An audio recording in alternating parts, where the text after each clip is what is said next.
Instituto Mexicano del Transporte. Hola, muy buenas tardes. Bienvenidos al seminario del Instituto Mexicano del Transporte. Soy Jorge Terán Guillén y soy investigador del grupo del área de materiales alternativos y durabilidad, que pertenece a la Coordinación de Ingeniería Vehicular e Integridad Estructural. En esta ocasión voy a presentar la plática Obtención de las curvas de propagación de grietas por fatiga mediante análisis fractográfico. Esta plática la voy a dividir en 6 partes: antecedentes, objetivos, material, desarrollo experimental, resultados y conclusiones. Para introducir a la temática de la fatiga, haciendo un poquito de historia, esta problemática ha sido estudiada desde la Revolución Industrial. Desde 1830, las fallas por fatiga se presentaron en las locomotoras y en los ferrocarriles. De 1830 hasta 1842, este tema se trató de definir, publicando el primer artículo de fatiga, y después, en 1839, definir el término de fatiga. En 1842 se trató de aplicar estos conceptos al análisis de falla de un accidente que hubo de una locomotora en Versalles, Francia. En 1871, Wöhler publicó los resultados experimentales de 10 años, donde estudió el mecanismo de falla con base a ciclos de carga controlados. Y a partir de 1886 hasta 1910, los investigadores trataron de ver los parámetros que influían en el mecanismo de falla, de fatiga. Pero una contribución que fue importante fue en 1923, cuando se sentaron las bases de la mecánica de la fractura con Alan Griffith, que estudió la fractura en vidrios. Su concepto teórico se basaba principalmente en el balance de energía potenciales y energía de formación, pero ese tipo de concepto todavía no se podía aplicar desde el punto de vista ingenieril hasta que llegó Irwin en 1957 y desarrolló el concepto de factor de intensidad de esfuerzos, la K. Posteriormente, Paris en 1961 aplicó el concepto de factor de intensidad de esfuerzos a la fatiga y principalmente a la propagación de grietas por fatiga. Como ustedes pueden ver, la falla por fatiga se puede presentar en los materiales o estructuras que soportan cargas cíclicas. Y como ejemplo podemos tener los torones de puentes atirantados, bielas, árbol de levas, los rieles de tren, que en este caso vienen siendo la fatiga de contacto, en vigas soldadas, en ferries, que se fatiga en el SAC, y en los pernos tipo Nelson, soldados del metro, que se fatiga en SAC de la línea 12. También se ha observado en los pernos de sujeción de cables en máquina de soldar por ultrasonido. En la imagen superior derecha de la pantalla podemos ver una superficie de fractura característica de fatiga. Se pueden ver que existen tres zonas. Tiene una zona de inicio, una zona de propagación y una zona final.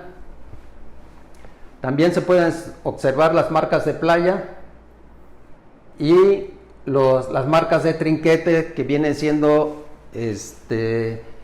saltos o escalones que se presentan durante el proceso de la propagación de grietas por fatiga.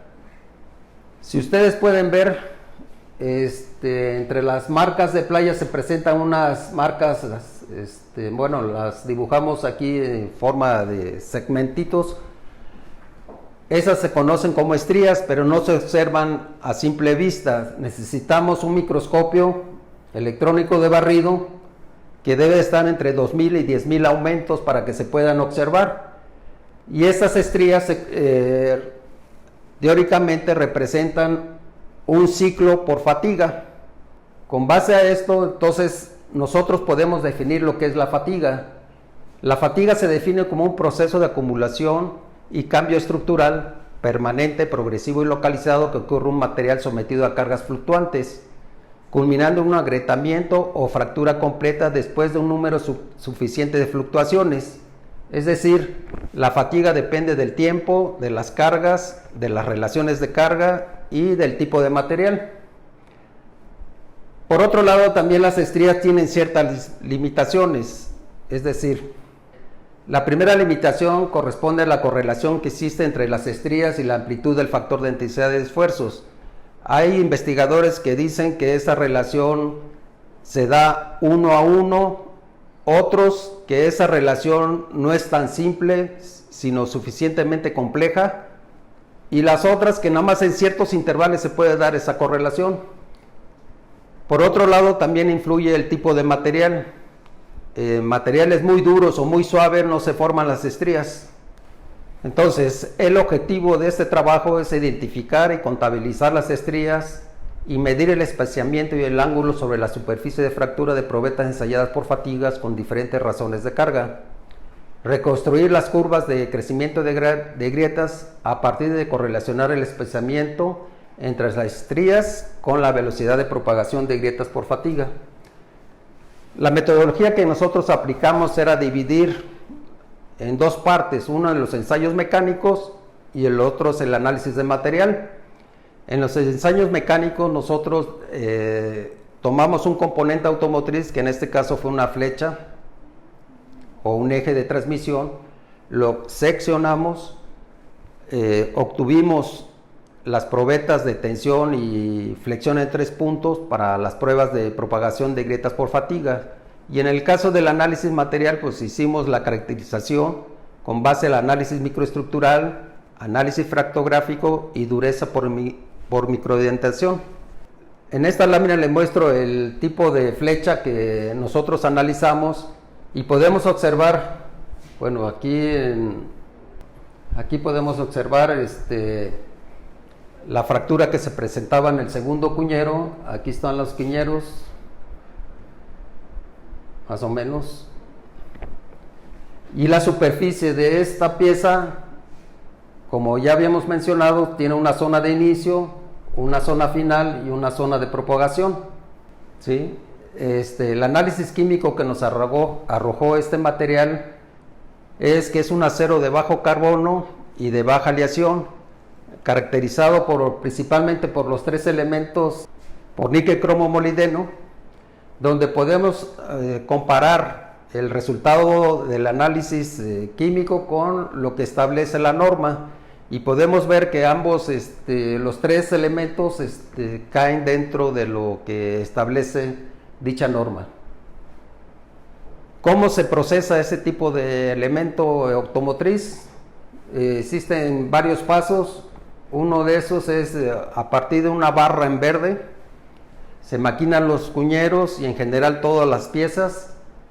Las piezas se introducen en un horno de cementación gaseosa a una temperatura de 880 grados por 12 horas con una relación de carbono del 0.8, con el objetivo de introducir el carbono dentro de la pieza y aumente su dureza hasta alcanzar un espesor de capa cementada de 1 milímetro.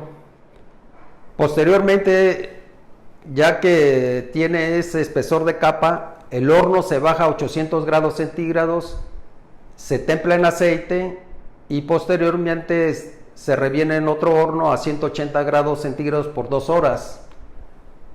De ahí pasa al enderezado, rectificado y acabado final con granalla o el jet pinning que le llaman, para incrementar su resistencia a la fatiga.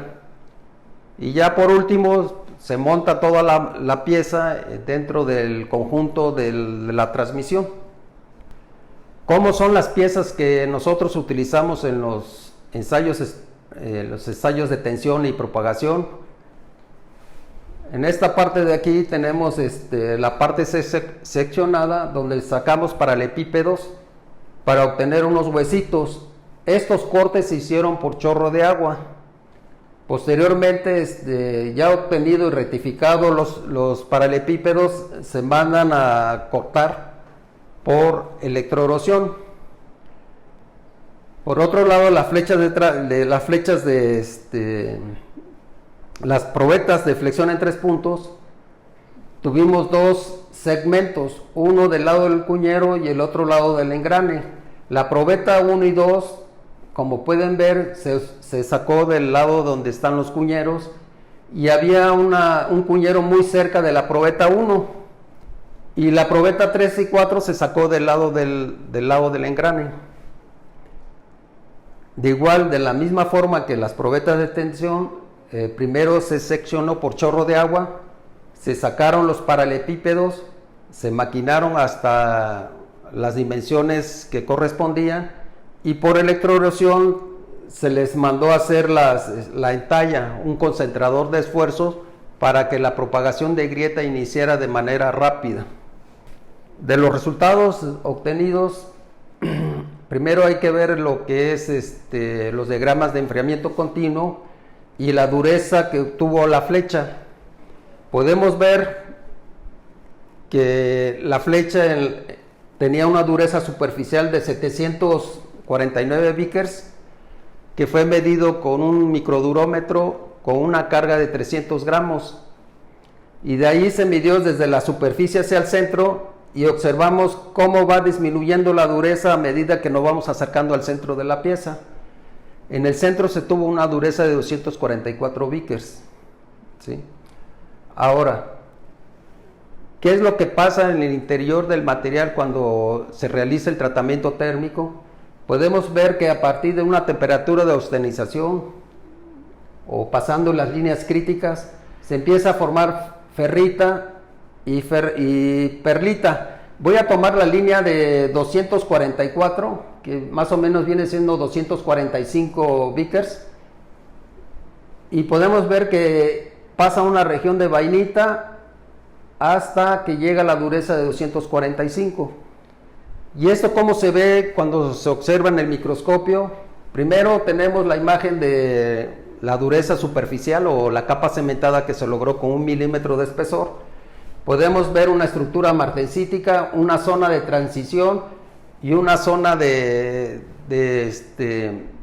metal base, es decir, de ferrita más vainita.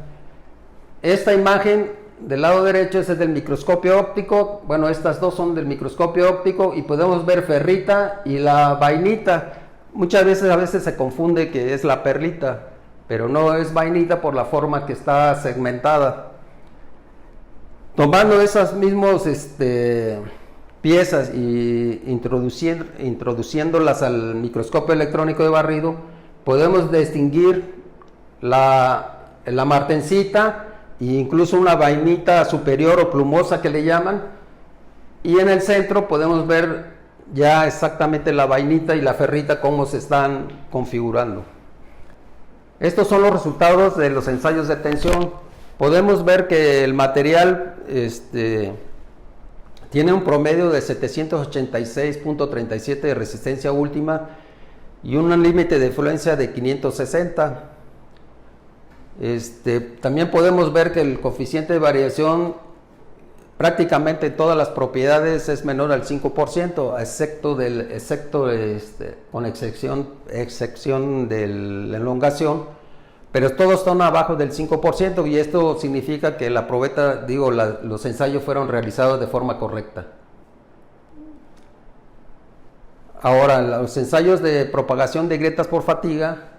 Voy a mostrar primero la curva de crecimiento de grieta o avance de grieta, que es el avance de la longitud de la grieta con respecto al número de ciclos, para poder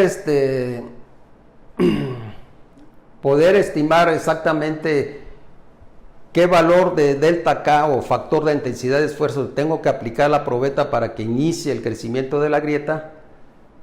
Tengo que calcularlo con esta expresión de delta K entre delta K igual a delta P por S, que es la distancia entre los pernos de sujeción de la probeta, entre el espesor por el ancho, multiplicado por un factor geométrico que está definido por esta ecuación de un polinomio, y con eso ya empezamos a propagar la grieta. Estos son los resultados experimentales. También podemos ver, y otra cosa que me faltó señalar, es la relación de carga. En esta relación de carga nosotros aplicamos una razón de carga de punto 1, donde la razón de carga se define la carga mínima entre la carga máxima, y pensamos punto 1, punto 3 y punto 5. Podemos observar que con una relación de carga de punto 1 es mayor el número de ciclos. A medida que yo incremento el número de la relación de carga, va disminuyendo el número de ciclos. Estas son las curvas de propagación de grietas por fatiga, en el cual con este factor de intensidad de esfuerzos y con estas razones de carga nosotros podemos ver que es similar el comportamiento, donde mayor factor de intensidad de esfuerzos, o el valor del factor de intensidad de esfuerzos crítico es mayor en las razones de carga de punto 1, y a medida que se incrementa la razón de carga va disminuyendo el valor crítico para que crezca de manera inestable. Y esto lo digo porque esta curva es conocida como la curva de París y está dividida en 3 etapas. La etapa 1, que es la etapa de inicio del crecimiento de la grieta; la etapa 2, que es la propagación lineal; y la etapa 3, cuando alcanzas el valor crítico del factor de intensidad de esfuerzos críticos y la grieta crece de forma inestable. Esta separación que está entre las diferentes curvas reflejan un fenómeno que se llama cerradura de grieta, que consiste básicamente en que las caras de la superficie de fractura se ponen en contacto. Para evitar que no contribuya ese fenómeno a las curvas, nosotros calculamos un factor de intensidad de esfuerzos efectivos que está definido por esta ecuación, donde delta KF es igual a U por delta K, y la U es una función de la relación de carga por el factor de intensidad de esfuerzos.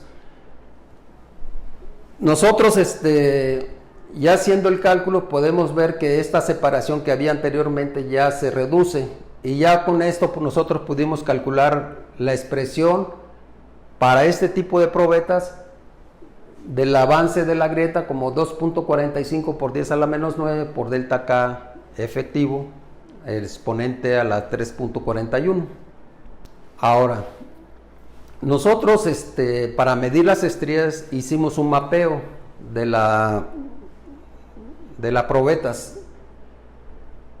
La dividimos de la siguiente manera: dividimos la dirección transversal 2.5 cada 2.5 milímetros, y en la dirección longitudinal de 0.6 a 2.1. Nosotros tuvimos 120 imágenes y en total fueron 360 parches que se analizaron. En la imagen de acá abajo podemos ver un conjunto de las estrías donde el espaciamiento L, ¿sí?, es la longitud entre el número de estrías. También podemos ver que la estría tiene un cierto ángulo, entonces hay que proyectarla hacia la dirección de la velocidad de crecimiento de grieta macroscópica, ¿sí? En las siguientes imágenes podemos ver los distintos parches obtenidos a diferentes relaciones de carga. Y en la tabla podemos presentamos los diferentes valores promedios a diferentes relaciones de carga. Entonces, y a diferentes distancias, ¿no?, como se había dividido el mapeo de las probetas. Podemos ver que prácticamente con R.1 tiene 0.24, 0.19 micrómetros en promedio a medida que uno va avanzando a través de la probeta, y cuando llega a un valor de con una R de 0.5, pues hay valores de 0.76, 1, 1.02. ¿Cómo relacionamos las estrías con la velocidad de propagación de grietas por fatigas? Simplemente nosotros igualamos las estrías con la velocidad de propagación de grietas, que viene siendo la ecuación de París, y para hacer la conversión o la proyección de las estrías en la dirección del crecimiento de grieta, aplicamos la ecuación SL entre coseno de phi. Estas son las gráficas de los resultados ya obtenidos de las mediciones de las estrías. Podemos ver en la primera imagen de las estrías en función de la velocidad que la probeta 1 existe mayor dispersión y las probetas 2 a las 4 hay una franja. Esto es lo que me quiere decir que entre el espaciamiento y la velocidad no hay una relación lineal, no hay una relación, o sea, la velocidad es independiente de las estrías, ¿no?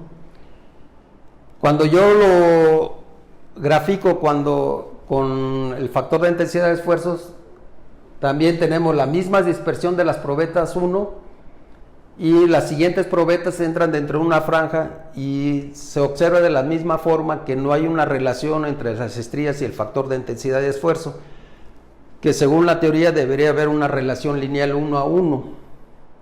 Sin embargo, cuando yo grafico la razón de la velocidad macroscópica entre el espaciamiento, sí encontramos una relación exponencial, o de potencia, perdón. Entonces, ¿cómo se interpreta esta gráfica? Si yo hubiera supuesto que la velocidad y el espaciamiento fuera igual a 1, podemos ver tres casos. Uno, cuando el valor es menor que 1, quiere decir que existen ciclos inactivos. Esto quiere decir que estos ciclos no forman estrías. Cuando el D, el factor, es igual a 1, esto quiere decir que la orientación de los parches influyen sobre la velocidad de propagación. Y cuando es mayor que 1, quiere decir que la razón o fracción área de los parches de las estrías son de mucho menor cantidad, y lo que influye es otros mecanismos de fractura, que puede ser coalescencia de microhuecos o fractura rápida. ¿Sí? Y obteniendo, bueno, al final se obtuvo esta expresión de un factor de la razón entre la velocidad y el espaciamiento. ¿Cómo nosotros podemos reconstruir o obtener las curvas de propagación? Lo dividimos en 4 etapas. Primero fue el mapeo de las probetas, como se explicó anteriormente. Se verificó si SG o el espaciamiento y la velocidad tenían una correspondencia 1 a 1. Se obtuvo el modelo empírico que relaciona el factor de intensidad de esfuerzos efectivos con respecto al factor D. Y como no se registra una correspondencia 1 a 1 entre la velocidad y el espaciamiento, se determinó el número de estrías mediante la siguiente expresión: 1 entre la magnificación por la distancia desde la fractografía, es decir, la distancia a la cual nosotros desde el origen estamos midiendo los parches, entre la cantidad del número de estrías por la unidad de medición. Posteriormente integramos la ecuación y como conocemos el delta K efectivo, podemos obtener la curva. Podemos ver que las probetas, o sea, con el factor de intensidad de esfuerzo efectivos, se ajustan en la etapa 2, pero no en la etapa 1 ni en la etapa 3, que es el valor crítico, ¿no? Y con esa expresión, y con esto ya podemos asegurar que estas probetas sí cumplen, ¿no? O sea, a partir de una superficie de fractura yo puedo reconstruir las curvas de propagación de grietas por fatiga ¿Cuáles son las conclusiones? Bueno, pues que el análisis químico, microestructura, microdureza y propiedades mecánicas cumplen con las especificaciones dadas para este tipo de acero. La probeta 1 tiene la mayor variabilidad, principalmente nosotros lo atribuimos a la formación de la vainita, que se tiene una vainita muy fina con respecto al centro. El factor D, o la razón de velocidad de crecimiento de grieta y la estría en la probetas 1, tuvo una alta variabilidad y una correlación menor con respecto a las otras probetas, y pues que se presentaron los cambios microestructurales, y de las probetas 2 a la 4 presentaron la mejor correlación. Y bueno, eso sería todo y muchas gracias por su atención.